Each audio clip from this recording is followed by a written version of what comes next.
Olá! Sejam muito bem-vindos a mais um vídeo. E nesse mês, nós veremos quais são os maiores clubes da Europa. Para que isso seja possível, eu selecionei mais de 50 times do futebol europeu, sendo eles todos os campeões da Champions League, todos os campeões da Europa League e todos os campeões da Conference League, além de alguns outros clubes de certa relevância, mas que por algum motivo nunca venceram esses torneios.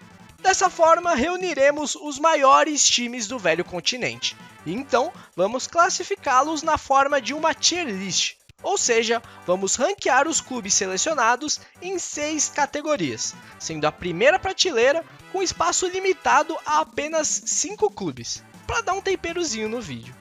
E atenção, definir o maior time de algum lugar é algo extremamente polêmico e relativo. Então, eu quero deixar bem claro quais critérios que eu estou utilizando para classificar esses times. Por isso, atenção aos critérios que estão aparecendo aí na sua tela. Se você curtiu a proposta do vídeo, fique sabendo que aqui no canal tem outro vídeo nessa mesma temática sobre os maiores do Brasil. Então, não deixe de conferir lá também, que é um vídeo muito legal e que deu muito certo. Chega de enrolação, vambora começar logo. Bom, os times selecionados estão em ordem alfabética, então a gente vai começar pelo Ajax. Sem muita enrolação, eles têm 4 Champions League. Só isso já é mais do que motivo para o clube estar entre os grandes dessa lista. Agora falando do Anderlecht, bom, aqui eu vou ter que explicar uma coisa importante. Eles têm 2 Recopas Europeias e uma Europa League. A Recopa Europeia também é conhecida como Taça das Taças ou Taça dos Clubes Vencedores de Taças. E como o próprio nome diz, ela reunia os campeões das Copas dos países europeus, reunia no passado, porque deixou de existir em 1999. Mas quando ela existia, era a segunda competição mais importante da UEFA. Tanto que o vencedor dela que disputava a Supercopa contra o campeão da Champions League. Ou seja, é como se naquela época a Liga Europa tivesse o mesmo peso que a Conference tem hoje e a Recopa tivesse o mesmo peso que a Europa League tem hoje. Mas essa parada toda mudou a partir da temporada 2000, quando a Taça das Taças foi absorvida pela Europa League, que ganhou mais importância e assumiu esse papel de competição Tier 2 da Europa. Ou seja, se um time venceu a Europa League antes dos anos 2000, show, campeonato legal.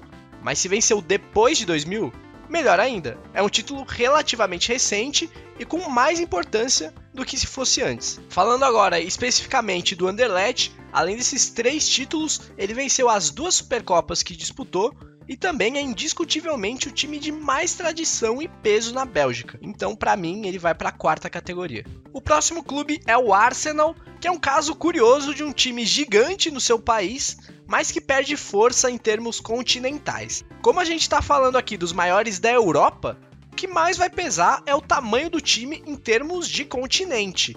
Como esse time se comporta fora das fronteiras do seu país. Óbvio que as conquistas nacionais também contam, mas um pouquinho menos, vai. E mesmo que o Arsenal seja muito tradicional, tenha vice de Champions, de Europa League e tenha uma Recopa, ainda é muito pouco para um time do tamanho do Arsenal. A gente vai ver um monte de time inglês muito menor que o Arsenal e com mais sucesso em competições europeias. Por isso, ele vai para a 4ª categoria. Um exemplo do que eu acabei de falar é o Aston Villa. Não dá para eu falar que ele é um time pequeno na Inglaterra, mas também não é do mesmo patamar do Arsenal. Porém, ele tem uma Champions League. E o curioso é que o Aston Villa só jogou 2 Champions, o que dá a ele um aproveitamento de 50%. Dito isso, ele vai ficar à frente do Arsenal na 4ª categoria. Mas daí vai vir gente reclamando, falando que o Aston Villa é menor que o Arsenal, portanto não pode ficar acima. Mas olha, a gente está falando de maiores do continente europeu, olhando do ponto de vista continental. Não é a mesma coisa. Por exemplo, no vídeo dos maiores do Brasil, que se você não viu, você vai assistir daqui a pouco, eu coloquei o Corinthians à frente do Grêmio, por diversos motivos. Mas se a gente for olhar com foco maior internacionalmente, não tem como colocar o Corinthians à frente de um tricampeão da América, entendeu? O Atlético de Madrid tem alguns títulos continentais, mas nenhum de Liga dos Campeões. E é isso que impede eles de alcançar uma das melhores categorias. E não foi por falta de tentativa. São 3 vices, sendo 2 para o maior rival. Deve ser muito triste torcer para o Atlético de Madrid. Detalhe que eles têm um título mundial sem Champions, no melhor estilo Corinthians de ser. O Barcelona vai estrear a nossa categoria de gigantes, por diversos motivos. Títulos internacionais? Ele tem vários. Títulos nacionais? Também. Estrutura? Tem. Mas essa eu nem vou levar tanto em conta, né? Praticamente todos os times daqui tem. O famoso din-din, né? O capital, daí é mole. Fora que é um dos times mais aclamados e conhecidos mundo afora. Logo, possui grande torcida. Tem toda a causa social pela Catalunha, que permeia a história do clube. E também ficou muito conhecido pelo estilo de jogo único. Futebol atraente. Então, inegável, Barcelona gigante absurdo. O Bayer Leverkusen vai para a última categoria, porque ele nunca venceu uma unidade de campeonato alemão. Nunca. Tem time austríaco com título alemão e o Bayer não. Pra mim, Bayer é aquela empresa lá de farmácia que inclusive fala que se é Bayer, é bom. O que a gente tá vendo aqui é que é mentira, porque o Bayer não parece ser tão bom assim. Agora, se a gente estiver falando do Bayern com N no final, aí sim, bom mesmo. Não é à toa que eu vou colocar ele na primeira prateleira. À frente do Barcelona, inclusive, porque ele tem mais Champions, mais Mundiais, e querendo ou não, praticamente carrega o futebol alemão nas costas desde sempre. O que não é pouca coisa não. O Barcelona ainda divide o protagonismo na Espanha com o Real Madrid. Então isso é também um fator que faz eu colocar o Bayern à frente. O Benfica vai ficar muito bem obrigado na prateleira dos grandes. Bicampeão da Champions, maior vencedor dos principais torneios portugueses. Então tá lá. O Dortmund vai para a categoria médios por ter uma Liga dos Campeões, um Mundial, é um time grande na Alemanha e tem uma das torcidas mais incríveis do continente. Por diversos anos manteve a melhor média de público do mundo e quando não é a melhor, tá sempre entre as melhores. Uma base sempre forte, revela vários jogadores para ir pro Bayern. O outro Borussia vai para a categoria dos pequenininhos. São 2 títulos da Liga Europa e 5 do alemão. Tá bom. O Celtic vai para a categoria médios por ter uma Liga dos Campeões, sendo inclusive o primeiro britânico a conseguir tal feito e ter mais de 100 títulos nacionais. São ligas e copas escocesas? São, é verdade. Mas ainda assim é impressionante. O Chelsea vai para os grandes pelo simples motivo dele ser grande.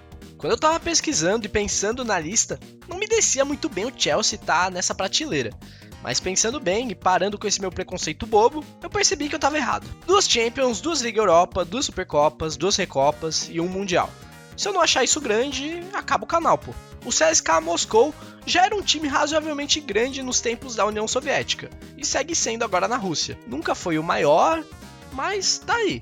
E ele tá aqui porque ele tem um título de Liga Europa. Então ele vai para a categoria dos pequenininhos. O Dinamo de Kiev, esse sim foi o principal time soviético e ainda é o principal campeão ucraniano. Creio eu que não por muito tempo.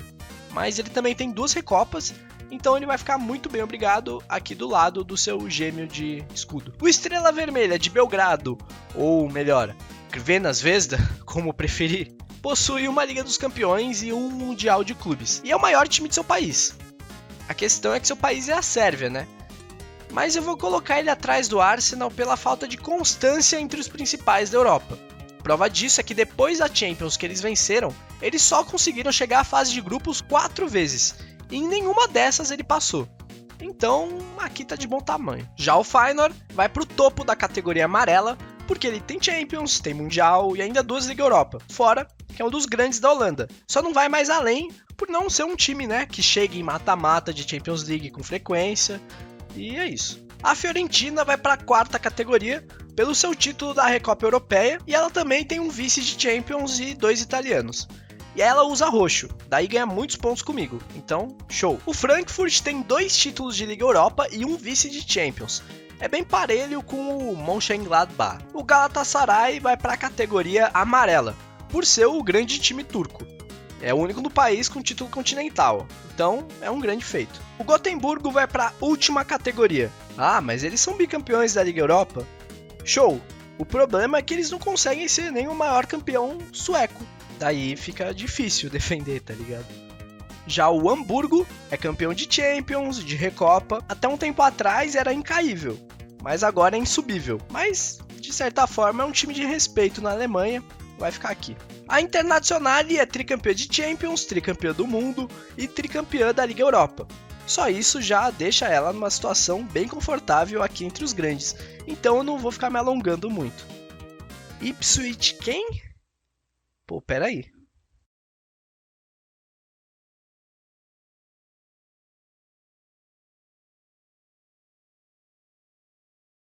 Pronto, agora tá melhor. A Juventus vai para os grandes e eu diria que até beirando os gigantes. A superioridade dela em títulos nacionais é tão gigantesca que ela teria que ficar décadas sem ganhar nada para ser ultrapassada. O que fica ainda mais impressionante se tratando de um país tão forte como a Itália. Em títulos internacionais ela também vai muito bem, obrigado. E só não vai para a categoria de cima porque ela é viciada em um vice. Só de Champions League são 7. E agora, já que a gente vai falar do Liverpool, eu quero também puxar o United, porque na minha visão os dois competem por uma vaga entre os gigantes. O United é o maior campeão inglês, mais participações em Liga dos Campeões, mais títulos mundiais e a maior torcida do país.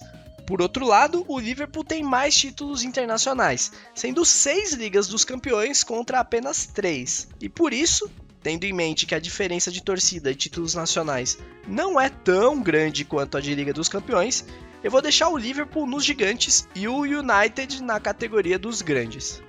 E aproveitando que a gente está falando de times ingleses, eu já vou puxar o outro Manchester, que para mim fica na categoria médios. Finalmente conseguiu a tão sonhada orelhuda, vem dominando o futebol inglês, então eu creio que se mantiver esse ritmo, caminha passos largos para se juntar aos grandes. Mas no momento em que eu gravo esse vídeo, colocar o City entre os médios tá de bom tamanho. O Lyon, então, ele só tá aqui por conta dos 7 franceses consecutivos que ele conseguiu no começo dos anos 2000, o Juninho Pernambucano e tal. E querendo ou não, essa foi a única época realmente boa do time. Internacionalmente, praticamente nada. Nunca nem chegou em final. Então, por isso, vamos deixar aqui, vai. O Milan é mais um dos gigantes do futebol europeu. Ele é o segundo maior vencedor da Liga dos Campeões, segundo time com mais títulos internacionais do continente. Enfim, se eu ficar falando aqui do Milan, o vídeo não vai andar. E o que é relevante aqui é que eu vou colocar ele atrás do Bayern, por não ter tanta dominância local quanto os alemães. Mas assim, não é nada criminoso você colocar o Milan à frente. Eu entenderia. O Mônaco, que é de Mônaco, mas joga o campeonato francês, tem 8 nacionais, uma base bem forte e chegou à final da Liga dos Campeões uma vez. Por isso, acho que aqui já tá bom. Na mesma categoria, eu vou deixar o Napoli, que tem uma Copa UEFA e 3 italianos. O Nottingham Forest é um caso que precisa ser estudado. O time é bicampeão da Liga dos Campeões e mesmo assim na Inglaterra sempre foi um time bem pequeno mesmo. Tanto que só venceu um campeonato inglês em toda a sua vida e só possui 3 participações em Liga dos Campeões, ou seja, um aproveitamento de 66%. Provavelmente é um dos clubes que menos disputou torneios europeus de toda essa lista. E pensando nisso, eu vou ter que deixar ele ou nos pequenos ou nos pequenininhos. Mas eu vou ser bem legal com ele, vou deixar ele nos pequenos. O Olympique de Marseille não é o maior campeão francês, mas ele tem a principal conquista do futebol francês, que é a Liga dos Campeões. E é o único do país a ter um título desse escalão e isso é muito grande. Por isso ele tá aqui. Mas isso também me obriga a colocar o PSG na categoria de baixo, porque ele é o maior campeão francês e tem uma Recopa Europeia. Mas caso ele venha vencer a Champions League, eu ficaria muito inclinado a jogar o Marseille para baixo e colocar o PSG no lugar dele, porque iria acabar com esse feito de ser o único. Mas isso só se o PSG ganhar a Liga dos Campeões, o que eu acho bem improvável, então segue o baile. O Parma não tem um campeonato italiano sequer, e isso já faria eu jogar ele na última categoria, mas a gente aboliu ela. E ele também tem 2 Copa UEFA, uma Recopa Europeia e uma Supercopa, o que é muita coisa. Além de já ter revelado grandes jogadores do futebol italiano. Então eu vou deixar ele na pontinha da penúltima categoria aqui. O Porto tem uma disputa muito interessante com o Benfica. Enquanto o Benfica tem mais títulos nacionais, o Porto sobra nas conquistas internacionais. Isso graças à enormidade de vices que o Benfica tem. São 5 de Liga dos Campeões e 3 de Liga Europa. Então por isso o Porto vai ficar à frente. O PSV possui uma Liga dos Campeões e uma Europa League. E por mais que nacionalmente tenha mais títulos que o Feyenoord, eu vou deixar ele atrás, porque porque o Feyenoord tem uma Liga Europa e um Mundial a mais. O Rangers tem destaque por ser o time que mais acumula títulos nacionais no mundo. Além disso, ele tem uma Recopa, então vou deixar ele nos pequenos. Gigante, absoluto, primeiro do ranking, pra mim só não é o maior time da Europa, como também é o maior time do mundo. Além de ser o maior campeão espanhol, é o maior campeão europeu, com simplesmente 14 títulos europeus. 14! Eu acho difícil achar argumentos que me digam o contrário. Então, vamos pro próximo. O próximo é a Roma, que tem uma Conference e 3 italianos. Portanto, vai ficar por aqui. O Saint-Étienne é mais um dos que não possuem títulos internacionais, mas até pouco tempo atrás era o maior campeão francês, e por isso que ele está aqui participando do vídeo, só para não dizer que não foi convidado. O Schalke vai ficar aqui com os companheiros alemães dele. O Sevilla vai para a categoria dos médios por ser o bicho-papão da Liga Europa. Eles estão para a Europa League da mesma forma que o Real está para a Liga dos Campeões. 7 títulos, sendo todos eles depois dos anos 2000. Só não vai além porque só tem um espanhol e da época da Segunda Guerra Mundial. E também pouquíssima expressão em torneios de mais valor do continente. O Shakhtar tem uma Liga Europa e gosta muito de brasileiros. O Sporting é um dos grandes de Portugal, é o terceiro maior campeão do país e internacionalmente possui uma Recopa. O que é muito pouco para um time desse escalão, é verdade. Mas por ele ser um dos grandes de um país competitivo como Portugal, eu vou deixar na categoria dos pequenos. O Steaua Bucareste tem uma situação muito parecida com o Estrela Vermelha. Tem Liga dos Campeões, é o maior de seu país, mas o problema é que seu país é a Romênia. E também não é um time muito constante nas fases mais avançadas de torneios continentais. O Tottenham faz parte do Big Six do futebol inglês, pelo poderio financeiro e pelo momento atual. Mas na minha visão, ao pegar um recorte mais amplo, o Tottenham deixa muito a desejar quanto a conquistas, principalmente nacionais. São só 2 títulos ingleses e de muito tempo atrás. Em âmbito continental, eles ainda venceram uma Recopa e 2 Liga Europa. Recentemente chegaram na final da Liga dos Campeões, mas sem sucesso. Com isso em mente, como estamos falando de um período de tempo mais amplo do que os últimos 10 ou 15 anos, o Tottenham vai ficar aqui na categoria verde. O Valência tem uma Liga Europa, uma Recopa e 2 Supercopas, além de 6 títulos espanhóis. Por isso, cabe aqui ao lado do Tottenham. O Villarreal tem uma Liga Europa e só. Esse é o único título de importância na história do clube. Fora isso, ele tem um título de 3ª divisão da Espanha. O West Ham é mais um que não tem um título nacional sequer, mas continentalmente tem uma Conference e uma Recopa. Então, por isso eu vou deixar ele aqui juntinho com o Parma, o Villarreal, porque é tudo a mesma coisa. E por último, e não menos importante, ou talvez um pouquinho menos importante, temos o Zenit, campeão da Liga Europa, da Supercopa, e é o segundo maior campeão do campeonato russo. Então, por que não deixar ele à frente do terceiro maior campeão russo? Também vale a pena ressaltar que esse vídeo está sendo feito sob a ótica de um brasileiro, ou seja, olhando para o futebol do continente europeu de fora. Consultei alguns companheiros lá para ter um comparativo, mas de qualquer forma, o link da tier list vai estar aqui na descrição caso você queira fazer você mesmo. E não deixa de me contar nos comentários a sua opinião e como ficou a sua lista. Então o vídeo acaba aqui, não se esqueçam de se inscrever no canal, vídeos nesse mesmo estilo todo dia 16, o link das minhas redes sociais vão estar na descrição do vídeo caso você queira seguir, e o link da tier list também, caso você queira fazer você mesmo. Bom, por esse mês foi isso, falou, tamo junto!